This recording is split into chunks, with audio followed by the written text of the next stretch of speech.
It's Brian Preston, the money guy. It's so great, Brian. You just alluded to the financial order operations, the 9-step process we've laid out. Well, this question from Ozzy is, they said, I'm 35. I'm in step 7 of the financial order operation, which is a hyperaccumulation. So first off, kudos to you for being 35, already in hyperaccumulation. The question that Ozzy had is, when do you recommend moving from step 7, hyperaccumulation, to step 8, which is prepaid future expenses? Yeah.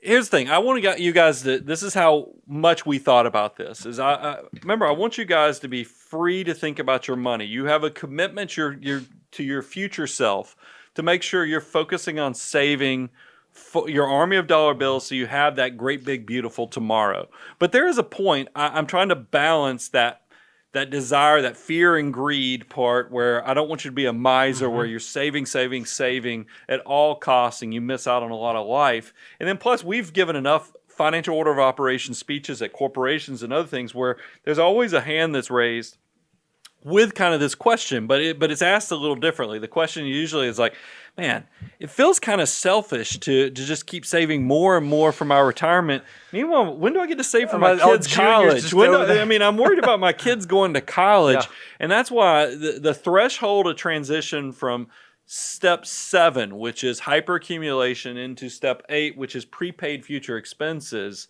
is, am I saving 25% of my gross income? Because once you do that, it's kind of like a freeing moment where the music Hallelujah starts playing, and you know that now you get to have a lot more discretion on how you spend your money. And one of the first things you might want to do is, now you want to take care of the kids. Yep. You want to go ahead and start saving for their college. Or maybe the goal is you want to do that trip to Australia that you've been putting off because you were trying to make sure you had the army of dollar bills built up. We give you complete freedom and flexibility as long as you're doing 25% of your gross income. You have checked the box and you can start saving that money. Now, I do want to give one caveat, though. Okay.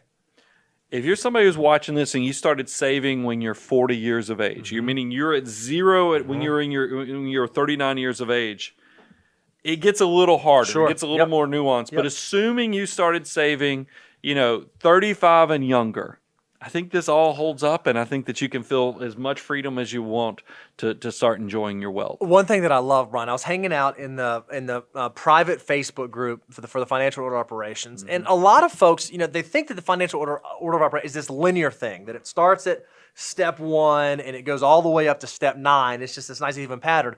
Well, what the FOO group has figured out, and we saw folks kind of chiming back and forth on this, is like, oh, hey, I was on step 7, but now I gotta bounce back to step 4, 5, and 6 for a while. Or I just had this life decision. I was in 9 and now I'm going back to 6. That's the way it's supposed to work. The financial order of operations is not linear, because there are times when you might have to do step 8 because you got to get your kids through college, and then you might finish that piece and fund that, and then you don't have any other debt, and you go back to hyperaccumulation. It is okay to bounce back and forth between the steps based on what's going on in your life. That's part of the journey. That's why it's called a financial journey and not a financial straight line from A to B. That's not the way that it actually works. I love seeing you guys talk about that in the private group, saying, hey, I was at step 7 and now I'm at step 5, and that's okay. And someone else said, oh yeah, that happened to me too, and this is my experience. I think that's beautiful.